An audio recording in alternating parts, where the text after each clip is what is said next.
حضرت زینب سلام اللہ علیہ کا جو مدفن ہے قبر شریف ہے وہ کہاں پہ؟ قبر شریف دیکھیں بعض مؤرخین کا کہنا ہے کہ قبر شریف بقیع ہی میں ہے حضرت زینب سلام اللہ علیہ. بقیع میں کس جگہ ہے وہ ہمیں معلوم نہیں ہے, ٹھیک ہے نا. اور جو مشہور معروف ہے وہ شام میں ہے, مشہور معروف شام میں ہے. اور ایک اور یہ قول بھی ہے کہ ان کا قبر شریف کہاں پر, شاید یہ کٹ گئے بھائی صاحب چلے گئے, قبر شریف بقیع میں.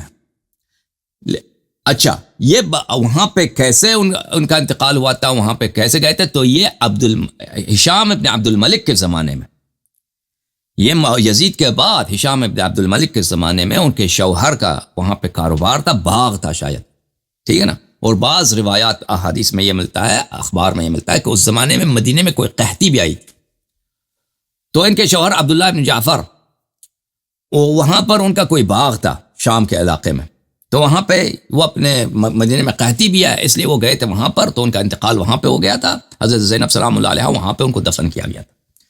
تو ان کے جو وفات ہے یہ کہنا کہ یہ یزید کے دور میں ہوا ہے, یہ بات ہی غلط ہے. اور پھر یہ اگر کوئی آپ نے کسی عالم کا حوالہ دیا کہ اس نے کہا ہے کہ یہ یزید سے بڑے اچھے تعلقات تھے لوگوں کے اس لیے گئے تھے, تو وہ دلیل مانگتا ہے نا عالم کے ادعا سے, کہ میں ابھی ادعا کر لوں کہ بھئی صدر پاکستان میرے بڑے اچھے دوست ہیں, ٹھیک ہے نا, یا میں وزیر اعظم پاکستان جو ہے میرے بڑے فالوور ہیں, فین ہیں. تو یہ اس طرح ادعا سے تو کوئی چیز ثابت نہیں ہوتا نا. کوئی بالخصوص جب شیعوں سے بات کیا جاتا ہے, شیعوں پہ کے لیے دلیل لایا جاتا ہے, تو اس کے لیے کوئی ایسا آپ ان کو چاہیے, جس مولوی کا آپ نے ذکر کیا ہے ان کو چاہیے کوئی ایسا حوالہ دے دے.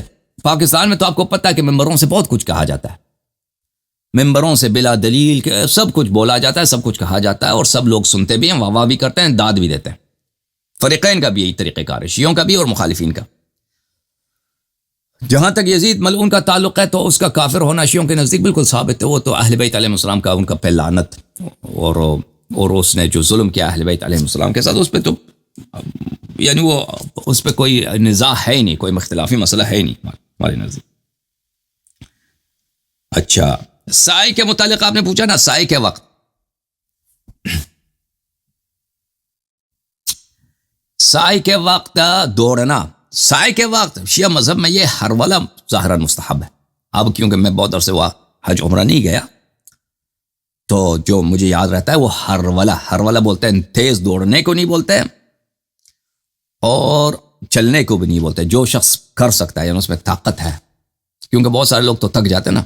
حج کے جو ریچولز ہیں, حج کے جو مناسک ہیں اور عمرے کے جو مناسک ہیں, انسان کو بہت تھکا دے دیتا ہے. بالخصوص ہم لوگ جو شہری لوگ ہیں, جو گاؤں والے لوگ ہیں, جو گاؤں سے جاتے ہیں نا, ان کا کیونکہ ان کو بہت ایکسپیرینس ہوتا ہے چلنے کا, پھرنے کا, اور جسمانی طور پہ واکنگ کا. وہ گاؤں میں جو لوگ رہتے ہیں وہ ان کو کافی تجربہ ہوتا ہے, ان کو اتنی تھکاوٹ نہیں ہوتی. لیکن جو لوگ شہر سے جاتے ہیں تو یہ بہت ہی ایگزاسٹنگ ہے, بہت ہی انسان کو تھکا دیتا ہے. تو اگر کوئی شخص کر سکتا ہے کہ وہ ہرولہ کر دے, جیسے جناب سارہ نے حضرت اسماعیل علیہ السلام کے لیے انہوں نے ہرولہ کیا تھا. 2 پہاڑیوں کے درمیان دوڑی تھی, وہ تیز دوڑا بھی نہیں تھا, درمیانی اسپیڈ کے ساتھ, اس کو ہرولہ بولتے ہیں, وہ کیا تھا. کھاندے کو آپ نے کہا کہ احرام کی حالت میں کھاندے کو کھولنا, یہ اس کے ابھی یہ مجھے یاد نہیں ہے. دیکھیں شیعہ حدیث میں یہ ہے کہ رسول اللہ صلی اللہ علیہ وآلہ وسلم ایک کھاندہ کھول کے بھی انہوں نے نماز پڑھائی ہے, ٹھیک ہے. یہ نماز کی بات کر رہا ہوں, طواف کی بات نہیں کر رہا ہوں. ویسے یہ مولوی حضرات نہیں جانتے نا, رسول اللہ صلی اللہ علیہ وآلہ وسلم دھوتی لگا کر, اہل بیت علیہ السلام, امام جعفر صادق علیہ السلام, دھوتی ایک عام لباس تھا عربوں کا. دھوتی جو ہے ایک عام لباس ہے, اور قمیص اور شلوار یہ تو بہت ہی نادر, یعنی رسول صلی اللہ علیہ وسلم کے زمانے میں شلوار تو بہت ہی کم تھا کہ شلوار کسی کے پاس ہو. شلوار بعد میں عربوں میں متعارف ہوا ہے, شلوار کے رواج بعد میں آیا. جب فتح ہوا, ایران فتح ہوا, شام فتح ہوا نا, اس کے بعد عرب کچھ سیکھ گئے کہ شلوار بھی کوئی چیز ہے. رسول اللہ صلی اللہ علیہ وسلم کے زمانے میں عربوں کے پاس قمیص ہوتا تھا, لیکن قمیص کم لوگ پہنتے تھے. اکثر لوگ کیا پہنتے تھے, صرف ایک دھوتی ہوتی تھی. اکثر لوگ یہ جو دھوتی کے ساتھ جو کھاندے پہ لگایا جاتا ہے وہ بھی سب کے پاس نہیں تھا. یہ عرب جو ایک نیم وحشی قوم تھی. تو اہل بیت علیہ السلام کی روایات میں ہے کہ رسول اللہ صلی اللہ علیہ وسلم نے نماز پڑھائی ہے. ایک کندھا ان کا مکشوف تھا, یعنی عریان تھا, لیکن اب احرام کی حالت میں کہ ایک کندھا انسان کھول کے وہ پڑھتے، ابھی وہ مجھے یاد نہیں آ رہا، ابھی میرے ذہن میں نہیں ہے، وہ دیکھنا ہوگا. اچھا، اب سبحانک اللہم و تبارک اسمک و تبارک اسمک و تعالی جدک، یہ دیکھیں جب ہم نماز میں پڑھتے ہیں نا تشہد وغیرہ، تو اس کے بہت سارے صیغے ہیں شیعہ مذہب میں کہ کون سی دعائیں بیٹھ کے جب نماز میں 2 رکعتوں کے بعد انسان تشہد پڑھتا ہے تو اس کے بہت سارے صیغے ہیں. اب ان صیغوں میں یہ عبارت بھی ہے کہ نہیں ہے تشہد کی صیغوں میں، ہو سکتا ہے کہ ہو، مجھے ابھی یاد نہیں آ رہا.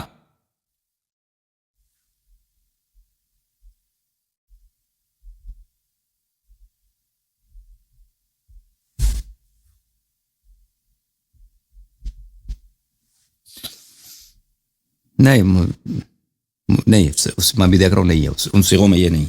ٹھیک ہے، تو نماز میں یہ اس سے منع بھی نہیں ہے کہ اگر کوئی کہنا چاہے، لیکن کیونکہ یہ الفاظ اچھے ہیں، تبارک اللہم سبحانک اللہم تبارک سبحانک اللہم تبارک اسمک و تعالی جدک، یہ کوئی غلط الفاظ نہیں، اچھے الفاظ ہیں. بھلے جی ہاں، لیکن یہ اہل بیت علیہ السلام کے روایات میں نہیں ہے کہ اس طرح کی دعا پڑھنا مستحب ہے. جی آ گئے، واپس آ گئے جی، ہو گئے بھائی. جی السلام علیکم علی الحسن صاحب، جی کچھ جواب آ گیا؟ بڑی سر اصل میں میرا فون بند ہو گیا، میں نے اسٹارٹ کیا تو لڑکا بھی ایشو ہے ادھر، اور کوئی بات نہیں، کوئی بات آپ نے جو جواب دیا وہ میں پھر تفصیل سے سنوں گا بعد میں نا. جی سر، اچھی بات ہے. اگر مزید کوئی آپ میں ایک گزارش کروں گا کہ جی مزید کوئی سوال رہا نا تو پھر مجھے یاد دلا دیجئے تاکہ میں اس میں مزید تحقیق کر کے آپ کو جواب دوں. سر میں اس میں گزارش یہ کروں گا کہ جو مجھے تھوڑی سی وقت آبزرویشن کہ آپ فرما رہے تھے نا سارے سوالات کے جوابات، ہاں تو اس پہ ایک حدیث اگر دکھا دینا آپ بعد میں تو وہ بڑی مہربانی ہوگی، تاکہ لوگوں کو واضح ہو جائے کہ ائمہ اہل بیت کا یہ باقاعدہ موقف ہے. جی وہ ہر ایک کو نکالنے میں ٹائم لگے گا نا، وہ اس کو. جی ہاں ٹھیک ہے، اللہ آپ کو عزت دے، اللہ آپ کو سلامتی دے.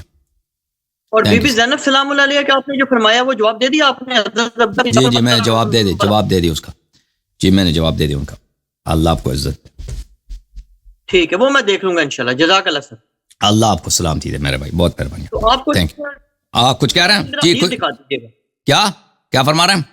میں کہہ رہا تھا کہ جی علامہ صاحب، میں کہہ رہا تھا کہ جب آپ تھوڑا سا ٹائم ملے نا تو کائنڈلی یہ جو خاص طور پہ جو مسائل ہے نا، یہ جو میں نے آپ کو بتایا نا، یہ جو عوام الناس کی جو ڈیلی روٹین میں پرابلم پیش آنے والے ہیں، اس پر ایک حدیث دکھا دیے. مثال کے طور پہ کہ امین سے نماز باطل ہو جاتی ہے، ہاتھ باندھنے سے باطل ہو جاتی ہے، جو روایتی جو سارے لوگ جس پہ کرتے ہیں جنمازوں پہ کرتے ہیں، ایون ہر جگہ جنمازیں پڑھ رہی ہیں اس پہ ہوتا ہی سردا. یہ جو خطرناک قسم کے مسائل ہے نا، اس پہ بتا دیجیے گا کہ بیت نے یہ باتیں کہی ہیں. اور دوسرا یہ ہے کہ یہ جو طواف متحرک سائے والا ہے اس پہ ایک حدیث بتا دیجیے گا، طواف نصاب پہ بتا دیجیے گا. یہ کوئی بات نہیں، نصاب پہ فرما رہے ہیں کہ شیعوں میں اختلاف نہیں ہے، اس میں اہل سنت کو پتہ ہی کوئی نہیں اس بارے میں. نہیں تو عام مجھے لگتا ہے ان کے پاس کوئی حدیث نہیں ہے، اہل سنت کے پاس اس مسئلے پہ کوئی حدیث نہیں ہے، مجھے یہی لگتا ہے طواف النساء. جی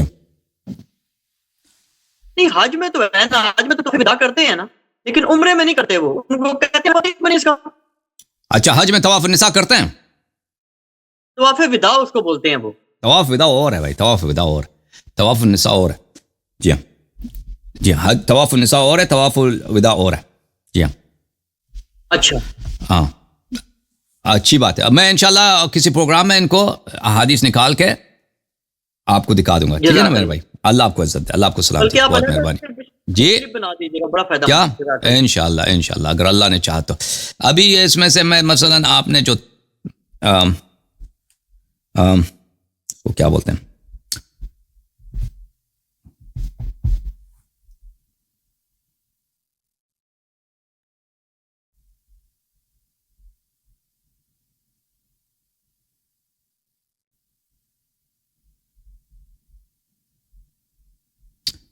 جو ہاتھ باندھ کے نماز پڑھنا ہوتا ہے نا، اس کے یا آمین وغیرہ، میں اس کے کچھ احادیث آپ کو دکھا سکتا ہوں. یا مثلا ہاتھ باندھ کے نماز پڑھنے کی جو حکم ہے، امام جعفر، یہ اصول فروع کافی جلد نمبر 3، یہاں پہ ملاحظہ کریں. ولا تکفر فانما ذلك انما يفعل ذلك المجوس. یہ حضرت امام محمد باقر علیہ السلام کی حدیث ہے جی ہاں صفحہ نمبر کون سا ہے؟ صفحہ نمبر 299. ولا تکفر، تکفیر بولتے ہیں اسی کو بولتے ہیں ہاتھ باندھ کے تکفیر. تکفیر نہ کرو نماز میں، تکفیر ہاتھ باندھنے کو بولتے ہیں، یہ مجوس کا فعل ہے. اچھا ولا تلثم، یہ جو پگڑی لگا کے چہرے پہ اس کا پگڑی کا ایک حصہ جو ہے چہرے پہ لگا دینا نا نقاب کی طرح، اس سے بھی منع. اچھا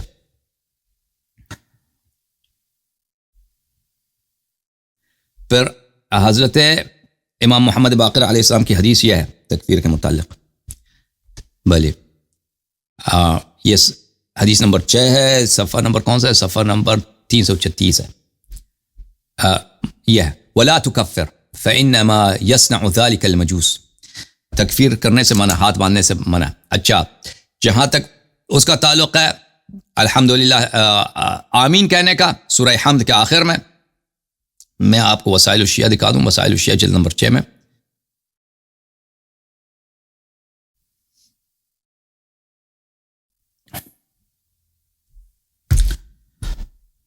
محترم ناظرین ملاحظہ کریں، یہ وسائل الشیعہ جلد نمبر 6، شیخ حر عاملی رحمۃ اللہ علیہ کی کتاب. یہاں پر صفحہ نمبر 67 میں وہاں پہ ایک باب ہے کہ آمین کہنے سے منع نماز میں حمد کے بعد. یہ ہے عدم جواز التأمین فی آخر الحمد، یہ جائز نہیں ہے، حرام ہے، کیونکہ اس سے منع کیا گیا. ان ابی عبداللہ علیہ الصلاۃ والسلام انہوں نے فرمایا اذا كنت خلف امام فقرأ الحمد وفرغ من قراءتها فقل انت الحمد للہ رب العالمین. جب تم کسی امام کے پیچھے نماز پڑھ رہے ہو، سورہ حمد پڑھے ولا الضالین پڑھ دے، ٹھیک ہے نا، اس کے بعد تم کیا کہہ دو؟ الحمد للہ رب العالمین کہہ دو. ولا تقل آمین، آمین کہنا منع.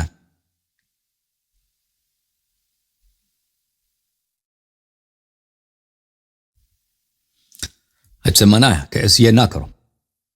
اقول اذا فرغت من فاتحة الكتاب آمین قال لا، جب فاتحۃ الکتاب سورہ فاتحہ پڑھا جائے نماز میں اس کے بعد آمین کہہ دیں؟ فرمایا کہ نہیں. امام محمد باقر علیہ السلام کی حدیث ہے ولا تقولن اذا فرغت من قراءتك آمین، آمین نہیں کہنا.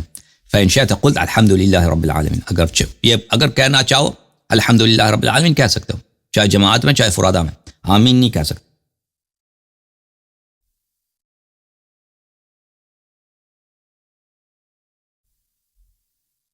تو اس سے نماز کیسے باطل ہوتی ہے؟ اس سے منع کیا گیا نا، اس سے نماز جب امام علیہ السلام نے منع کیا، وہ پھر وہ کلام انسان سے کے منہ سے نکل جائے، ٹھیک ہے نا، انسان عمدن کوئی ایسی بات کرے، کسی اور آدمی سے بات کروں، ابھی میں کہتا ہوں چائے لاؤ نماز کی حالت میں، تو نماز باطل ہو جاتی ہے نا.